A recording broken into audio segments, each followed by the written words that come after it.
Hi friends, India എന്ന് പറയുന്നത് കലയ്ക്കും കലാരൂപങ്ങൾക്കും കരകൗശലങ്ങൾക്കും പേരുകേട്ട നാടാണ്.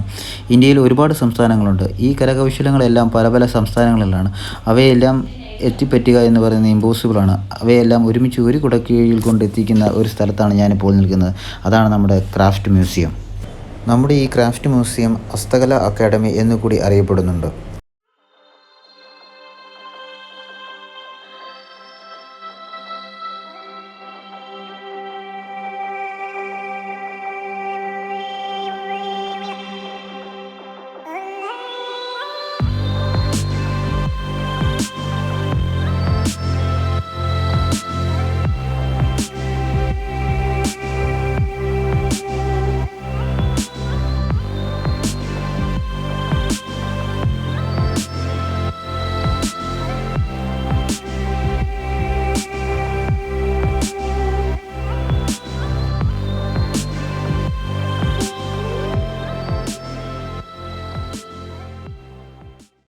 നമ്മളിപ്പോൾ കണ്ടുകൊണ്ടിരിക്കുന്ന ഗോണ്ട് ഹട്ട് എന്ന് പറയുന്ന ഒരു സംഭവമാണ്. ഇത് ശരിക്കും പറഞ്ഞു കഴിഞ്ഞാൽ മഹാരാഷ്ട്രയുടെയും അതുപോലെ തന്നെ മധ്യപ്രദേശിനും ഇടയ്ക്കുള്ള ആദിവാസി സമൂഹത്തിൻ്റെ ഗ്രൂപ്പിനെയാണ് നമ്മൾ ഗോണ്ട് എന്ന് പറയുന്നത്.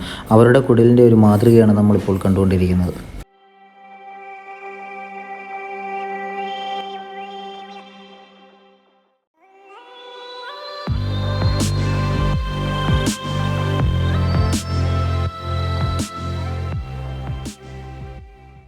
ഇതാണ് കൊനിയാക് മോറാക്ക്. ഇത് ശരിക്കും പറഞ്ഞു കഴിഞ്ഞാൽ ഒരു ട്രൈബൽ വിഭാഗത്തിൻ്റെ വീടിൻ്റെ മാതൃകയാണ് ഈ കാണിച്ചിരിക്കുന്നത്. ഇവിടെ ഇപ്പോഴും റിനിവേഷൻ നടന്നുകൊണ്ടിരിക്കുകയാണ്. ഇവരെ കാണപ്പെടുന്നത് ശരിക്കും പറഞ്ഞു കഴിഞ്ഞാൽ മേഘാലയ, നാഗാലാൻഡ്, മണിപ്പൂർ എന്നിവിടങ്ങളിലാണ്. ഇവരെ യുദ്ധവീരന്മാരെന്നും അറിയപ്പെടുന്നുണ്ട്.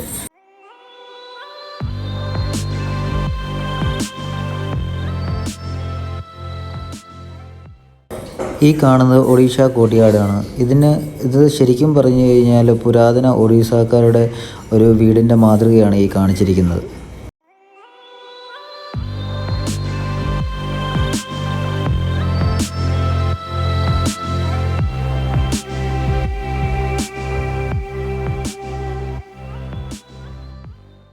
നമ്മൾ ഈ കാണുന്നതാണ് ബന്നി ഹട്ട്. ഇത് ശരിക്കും പറഞ്ഞു കഴിഞ്ഞാൽ ഗുജറാത്ത് സൈഡുകളിലാണ് ഈ വീട് കാണപ്പെടുന്നത്.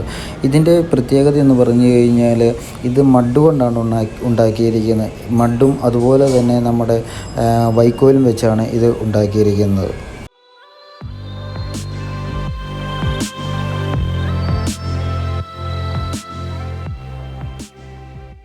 ഗുജറാത്തിൽ കാണപ്പെടുന്ന എ ടൈപ്പ് ഓഫ് മെമ്മോറിയലാണ് പാലിയ അല്ലെങ്കിൽ ഖാമ്പി എന്നറിയപ്പെടുന്ന കല്ലുകളിൽ കാണപ്പെടുന്ന ഈ കൊത്തുപണികൾ. ഈ കാണുന്നതാണ് വെസ്റ്റ് ബംഗാൾ ഹട്ട്. അതായത് വെസ്റ്റ് ബംഗാളിലെ ജനത എന്ന് പറയുന്നത് ദുർഗാദേവിയുടെ ഒരു ആരാധകരാണ്. അപ്പം ആ മാതാദേവിയുടെ ഒരു പ്രതിബിംബമാണ് അല്ലെങ്കിൽ പ്രതിഷ്ഠയാണ് നമ്മൾ ഈ കാണുന്നത്.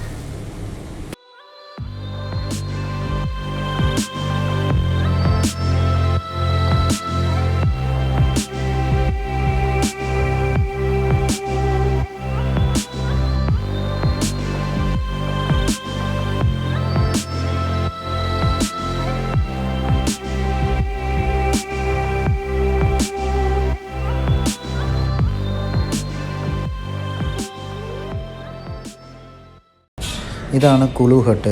മഞ്ഞിനെ പ്രതിരോധിക്കുന്നതിന് വേണ്ടിയാണ് ഇവർ ഇത് നിർമ്മിച്ചിരിക്കുന്നത്. ഇത് ശരിക്കും പറഞ്ഞു കഴിഞ്ഞാൽ അതുപോലെ ഹിമാചൽ പ്രദേശത്തിലെ കുളു, മണ്ഡി എന്നീ പ്രദേശങ്ങളിലാണ് ഈ ഹട്ട് കാണപ്പെടുന്നത്. ഇത് തടി കൊണ്ടും അതുപോലെ കല്ലുകൊണ്ടുമാണ് നിർമ്മിച്ചിരിക്കുന്നത്.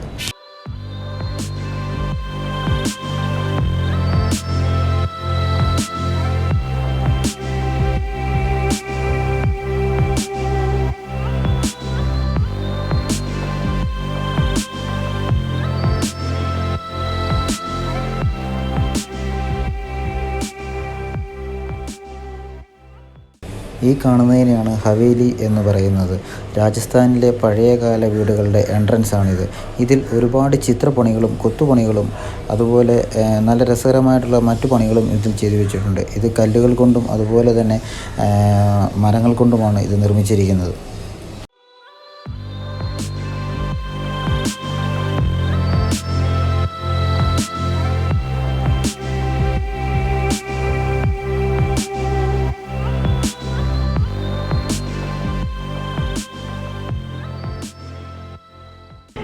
ഈ കാണുന്നതാണ് മിഥില പെയിൻറ്റിങ്. ഇത് ശരിക്കും പറഞ്ഞാൽ ബീഹാറിലെ മധുബനി എന്ന് പറയുന്ന ഡിസ്ട്രിക്റ്റിൽ നിന്നാണ് ഇത് ഉത്ഭവിച്ചിരിക്കുന്നത്. അവിടുത്തെ ആളുകൾ ചെറിയ നിബുള്ള പേനകൾ കൊണ്ടും ചെറിയ വടിക്കഷ്ണങ്ങൾ കൊണ്ടുമാണ് ഈ പെയിൻറ്റിങ്ങുകൾ നിർമ്മിച്ചിരിക്കുന്നത്. ഇത് ശരിക്കും പറഞ്ഞാൽ നാച്ചുറൽ കളറാണ് ഇവർ യൂസ് ചെയ്തിരിക്കുന്നത്. ഈ കാണുന്നതാണ് ചരക്ക് വെസൽ എന്നറിയപ്പെടുന്നത്. അതായത് നമ്മുടെ കേരളത്തിലെ ഒരു ഉൽപ്പന്നമാണിത്. നമ്മുടെ നാട്ടിൽ വലിയ വലിയ വീടുകളുടെയൊക്കെ ഫ്രണ്ടിൽ നമ്മളിത് കണ്ടിട്ടുണ്ട്. ഇത് ശരിക്കും പറഞ്ഞാൽ വലിയ ഒരു ചെമ്പ് കൊണ്ട് നിർമ്മിച്ചിരിക്കുന്ന ഒരു അണ്ടാവാണ്. ഇതിൽ ഒരുപാട് കൊത്തുപണികളും ചെയ്തിട്ടുണ്ട്.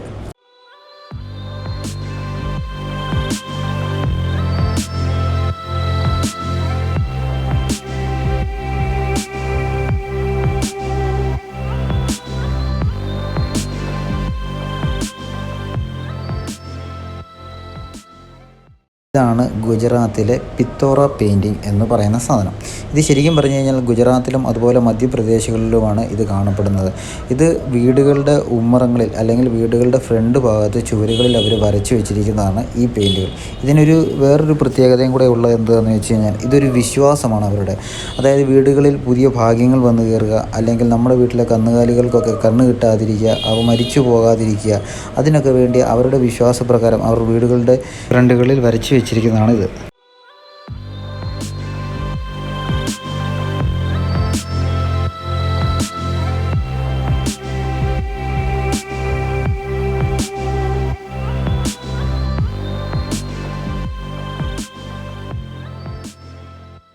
പല സംസ്ഥാനങ്ങളിലുള്ള ഒരുപാട് കരകൗശല സാധനങ്ങൾ ഇവിടെ സെയിലിനായിട്ട് വെച്ചിട്ടുണ്ട്. അങ്ങനെയുള്ള ഒരു സ്റ്റാളാണ് ഞാൻ നിങ്ങളുടെ മുമ്പിൽ ഈ കാണിക്കുന്നത്.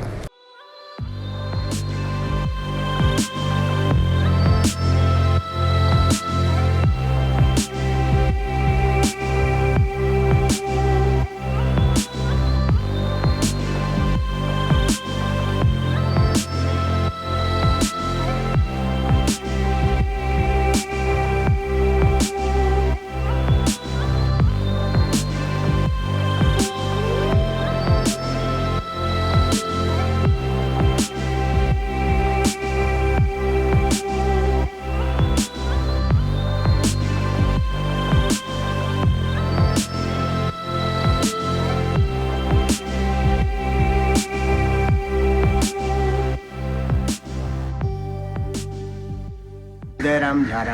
ओके, आप कहाँ से हो? छत्तीसगढ़ से। छत्तीसगढ़ से। रायगढ़ जिला से। ओके, आपने जो ये बना हुआ है ये किस चीज़ का मटेरियल से आप बना हुआ है? ये ब्रास मेटल से बनाते हैं, हाथ से मधुमक्खी मोम का डिजाइन बनाते हैं। अच्छा। और उसमें मिट्टी छपाई करते हैं, उसके बाद आग और लकड़ी में डालते हैं और जो मधुमक्खी का मोम जो डिजाइन बनाते हैं वो जल जाता है, अंदर हालो रहता है, उसको चिमटा में सांचा में निकालते हैं बाहर और उसमें पीतल डाल देते हैं, तो जैसे बनाते हैं वैसे बन जाता है। ओके, अब इधर आके कितना साल हो गया अभी? इधर तो मैं तो 1 तारीख से आया हूँ इधर। अच्छा। दिल्ली तो मैं आते जाते रहता हूँ, कम से कम 15-16 बार हो गया। ओके, आप कब से ये दुकान कब से खोला हुआ है? ये 1 तारीख से खुला। 1 तारीख से खोला है। चलो ठीक है, ठीक। और താങ്ക്സ്. ഛത്തീസ്ഗഡിലെ ഒരു ബയ്യനെ കണ്ടു. ബയ്യ ഇവിടെ ഒരുപാട് ഹാൻഡിക്രാഫ്റ്റ് സാധനങ്ങൾ വിൽക്കാൻ വേണ്ടി ഇവിടെ വെച്ചിട്ടുണ്ട്. അതിവെറൈറ്റിയും അതിമനോഹരവുമായ സാധനങ്ങളാണ്. അപ്പോൾ പുള്ളിക്കാരൻ വേണ്ടി ഇവിടെ വന്നു കഴിഞ്ഞപ്പോഴാണ് അറിഞ്ഞത് പുള്ളിക്കാരൻ നമ്മുടെ രാഷ്ട്രപതി APJ അബ്ദുൽ കലാം സാറിൽ നിന്ന് പുള്ളിക്കാരൻ നാഷണൽ അവാർഡും കാര്യങ്ങളൊക്കെ കിട്ടിയിട്ടുണ്ട്. അദ്ദേഹമാണ് ഇപ്പോൾ നമ്മുടെ കൂടെ ഇരിക്കുന്നത്.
ഈ സാധനം നിങ്ങൾ പലയിടത്തുമായിട്ട് കണ്ടിട്ടുണ്ട്. ഇത് നമ്മുടെ തിരുനെൽവേലി അല്ലെങ്കിൽ തമിഴ്നാട്ടിലെ അയ്യനാർ ഷ്രൈൻ എന്നാണ് ഇത് അറിയപ്പെടുന്നത്. ഇത് ശരിക്കും പറഞ്ഞു കഴിഞ്ഞാൽ തമിഴ്നാട്ടുകളിലെ ദേവാലയമാണ്. ഇത് നമ്മുടെ പല സിനിമകളിലും നമ്മളിത് കണ്ടിട്ടുള്ളതാണ്.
ഇന്ത്യ എന്ന് പറയുന്ന മഹാരാജ്യത്ത് ഒരുപാട് സംസ്ഥാനങ്ങളുണ്ട്. ആ സംസ്ഥാനത്തിൻ്റെ എല്ലാം കരകൗശല വിദ്യകൾ ഒരു കുടക്കീഴിൽ കൊണ്ടുവരാൻ സാധിച്ച ഒരു മ്യൂസിയമാണ് നമ്മുടെ ഹാൻഡിക്രാഫ്റ്റ് മ്യൂസിയം എന്ന് പറയുന്നത്. അവിടെയാണ് ഞാനിപ്പോൾ നിൽക്കുന്നത്. പക്ഷേ എൻ്റെ സമയത്തിൻ്റെ പരിമിതി മൂലം പിന്നെ ഇവിടുത്തെ റീക്രിയേഷൻ കാരണവും നമുക്ക് മൊത്തമൊന്നും എല്ലാവരിലും എത്തിക്കാൻ പറ്റുന്നില്ല. പോസിബിളായിട്ടുള്ളവരെല്ലാവരും ഇവിടെ വന്ന് കണ്ടെങ്കിൽ മാത്രമേ അതിൻ്റെ അനുഭൂതി നിങ്ങൾക്ക് മനസ്സിലാകാൻ പറ്റുകയുള്ളൂ. ഇവിടെ പലതരം കൗണ്ടറുകളുണ്ട്, സെയിൽ കൗണ്ടറുകളുണ്ട്. അവിടെ നിന്നെല്ലാം നമുക്ക് പർച്ചേസിങ് ചെയ്യാൻ പറ്റും. ഞാനിങ്ങനെ പറയുമ്പോൾ അതൊരു വലിയ എക്സൈറ്റഡ് ആയിട്ട് തന്നെയാണ് ഞാൻ പറയുന്നത്. കാരണം എനിക്ക് പറയാൻ വാക്കുകൾ കിട്ടുന്നില്ല. കാരണം എന്തുവെന്ന് വെച്ച് കഴിഞ്ഞാൽ നമ്മളിവിടെ വന്ന് കണ്ടെങ്കിൽ മാത്രമേ നമുക്ക് അതിൻ്റെ ആ ഒരു എഫക്റ്റ് കിട്ടുകയുള്ളൂ. അപ്പോൾ നിങ്ങൾക്ക് എല്ലാവർക്കും തീർച്ചയായിട്ടും ഈ വീഡിയോ ഇഷ്ടമായി എന്ന് ഞാൻ വിചാരിക്കുന്നു. മറ്റൊരു വീഡിയോയുമായി കാണുമ്പോഴേക്ക് എല്ലാവർക്കും നന്ദി, നമസ്കാരം. Signing off Bindu from Delhi.